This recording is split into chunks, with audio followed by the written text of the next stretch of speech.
యాదగిరిగుట్ట శ్రీ లక్ష్మీ నరసింహస్వామివారి దేవస్థానంలో కింది స్థాయి సిబ్బంది పరిస్థితి దయనీయంగా మారిందని ఆరోపణలు వెల్లువెత్తుతున్నాయి. ముఖ్యంగా దేవస్థానం గోశాలలో పనిచేసే సిబ్బందిని వారి పై అధికారులు వ్యక్తిగత పనుల కోసం వినియోగిస్తున్నారని బాధితులు ఆవేదన వ్యక్తం చేస్తున్నారు.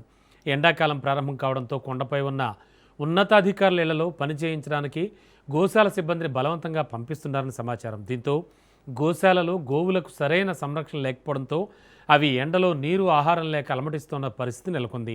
3-4 రోజులుగా ఇదే పరిస్థితి కొనసాగుతోందని, దీనికి సంబంధించి సాక్ష్యాలు కూడా ఉన్నాయని బాధిత ఉద్యోగులు చెబుతున్నారు.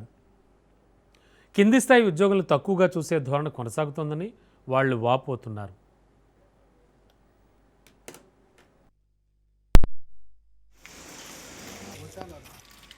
మనుషులు వాళ్ళు అట్లుంటే